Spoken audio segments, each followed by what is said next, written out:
આપનું નામ શું છે? આપનું નામ શું છે? હું ભૂપેન્દ્ર ભાયાણી, પૂર્વ ધારાસભ્ય અને ભેસાણ જિલ્લા પંચાયત સીટના ભારતીય જનતા પાર્ટીના ઉમેદવાર. અત્યારે તમે ચૂંટણી લડી રહ્યા છો, એમાં લોકોનો પ્રતિસાદ કેવો છે?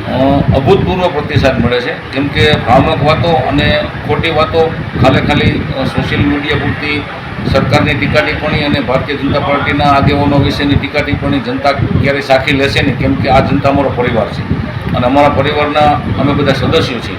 તો અમારી વિરુદ્ધની જે રોકવાની જે વાતો છે એનો જવાબ ઈવીએમમાં લોકો મતદાતાઓ આપવાના છે.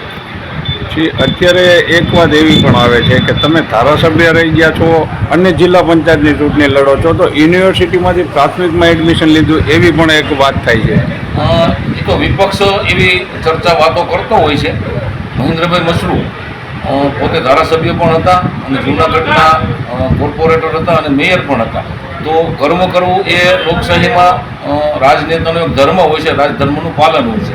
તો હું રાજધર્મનું પાલન કરું છું અને મારી જનતાને હું નેતૃત્વ આપું એમાં કશું ખોટું નથી. આ મારી જન્મભૂમિ છે, મારી કર્મભૂમિ છે અને આ જનતા મારો પરિવાર છે.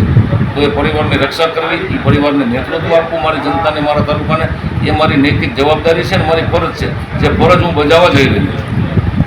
પહેલાં આમ આદમી પાર્ટીના ધારાસભ્ય રહી ગયેલા છો અને હવે પાછા ભાજપમાંથી તમે લોકોની સામે જાઓ છો, તો લોકો તમને સ્વીકારશે? બિલકુલ સ્વીકારશે. મેં આપને કીધું એમ આ જનતા મારો પરિવાર છે અને આમ આદમી પાર્ટી વિશે તો મારે બીજું કશું કહેવાનું ન હોય, પરંતુ એમના યોદ્ધાઓ રાજુ કોરપડા અને કેન્દ્રના ખૂબ સારા યોદ્ધા, ખૂબ સારા રાઘવ ચડ્ઢાજી, તો એવા જનતાલક્ષી જેની માનસિકતા છે એવા લોકો આજે પાર્ટીથી દૂર મીંડ્યા છે જવા.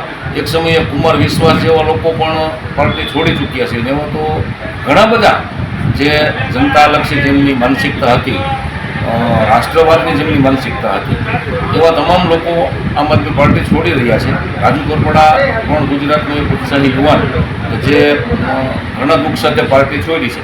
તો મેં પણ પાર્ટી છોડીને હું તો મારા સ્વગૃહે પરત ફેરું છું. ભારતીય જનતા પાર્ટી મારો પરિવાર છે અને એ પરિવારમાં જ હું જન્મેલો છું. તો હું મારા સ્વગૃહે પરત ફેરું છું. તો એવું કશું છે નહીં અને ત્યાર પછી તો જનતા આ 3-4 વર્ષથી હું જનતાની વચ્ચે જ રહ્યો છું અને ખૂબ જ વિકાસના કામોમાં પણ સહયોગ આપ્યો છે, સામાજિક કાર્યોમાં સહયોગ આપ્યો છે અને જનતાને નાના મોટા કોઈ પણ કામકાજ હોય તો અડધી રાઈને જનતાના કામો કરેલા છે. તો મારી જનતાને એવું કશું છે નહીં. અત્યારે હવે તાલુકા પંચાયત ને જિલ્લા પંચાયતની સીટો છે જે સ્થાનિક સ્વરાજ્યની, એ ભાજપની બોડી આવશે, એમાં તમે શું કહો છો? જિલ્લા પંચાયતની અમારી ચૂડા અને ભેસાણ બંને સીટો ભારતીય જનતા પાર્ટી ખૂબ જ મોટા માર્જિનથી જીતવા જઈ રહી છે અને તાલુકા પંચાયતની અમારી જે 16 સીટ છે એ 16 સીટમાં અમે સારા ઉમેદવારો જનતાને આપ્યા છે પાર્ટીએ. તો અમારા તમામ ઉમેદવારો ખૂબ જ મોટી લીડ સાથે ચૂંટણી જીતવા જઈ રહ્યા છે.